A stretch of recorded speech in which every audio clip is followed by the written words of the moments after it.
Hey, what's up, Mission Hills? You're back here with Colin McFarland. I'm on the communications team here at Mission Hills, and we're here with Jeff Baxter, our next gen pastor. Yeah, hey everybody. We're really excited for this. So a couple weeks ago, Kelly McSparrow and I brought you guys some reading plans, some really good devotionals that you guys can spend in your personal growth time. Something that was for day, night, it didn't matter. We just wanted you guys to choose progress over perfection and choose something. So today we're here to talk about some personal growth and some leadership books. And it's going to be way cooler than kind of that title makes it sound. Right, so, sure is. Yeah, I mean, and the whole goal of this, right, is to be lifetime learners. We're going to just keep growing. That's why we're giving you these books. So my first book right out of the gate is called Dream Big by Bob Goff. And I don't know if you've read any of Bob Goff's books before, but Bob is really interesting. He's a former lawyer. He's traveled the world. He's involved in all sorts of things around the world. He's got really unique stories to tell. It's a fast-paced book, but the goal of this book is it gives you a pathway to find your purpose, using your spiritual gifts, natural abilities, your passions, ambitions. He lays it all out in the book. So I suggest anybody ought to pick up this book this year. That's how cool when you get those two things to align. Absolutely. So the first one I got for you guys is by Todd Henry. It's called Herding Tigers. So right off the bat, the cover is very grabbing.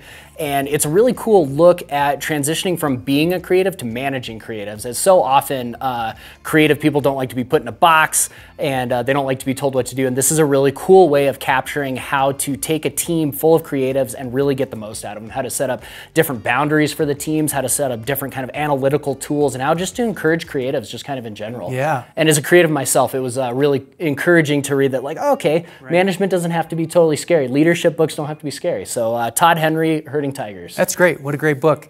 My next book is The Top 10 Mistakes Leaders Make. It's a little bit of an older book by Hans Finzel. Hans used to be the executive director of CB International, planning churches around the world and that kind of thing.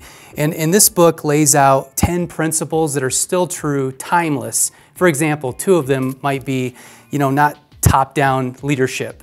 The idea that, that I'm the boss, you do what I say. That's a bad idea. It's a mistake. Second one would be like putting paper over people.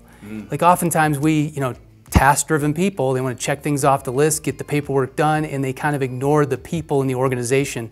So whether you're a business owner, you're a leader at home, you're a parent, coach, teacher, this book would be great principles for you to grab hold of that are all biblical principles to live by. That's cool, and you can apply it in all sorts of different areas of your life. Absolutely. That's awesome. Well, the next one I got for you guys is by James Clear, definitely a New York Times bestseller. It's Atomic Habits. Now think atomic like small rather than like the Big Bang. Yeah. And so the whole premise of this book is essentially small changes make drastic kind of pathways for you in your future. So it's a good way of kind of breaking bad habits, implementing really small changes in your life that you're going to see huge rewards in the future. Right. So it's lots of really easy to attain, easy to implement different materials, and really good and easy read as well. So it goes really quick.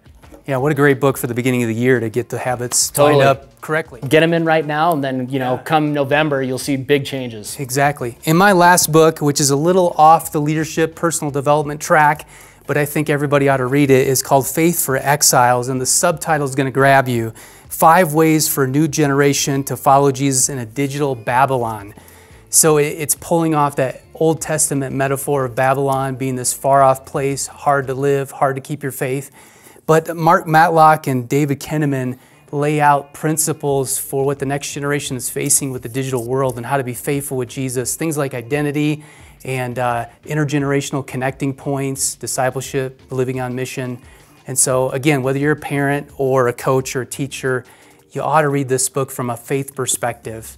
How relevant to our current times too. That's Absolutely. A really good one, man. Yes, it is. So we really want to encourage you guys again to choose progress over perfection. And don't worry if you haven't chosen any reading plans yet or any personal growth books or anything like that. We would love to get you guys started. And actually, if you are interested, go ahead and slide over to the next slide and we're going to choose one winner. Let us know which one of these books you're interested in and we'd love to send it to you guys.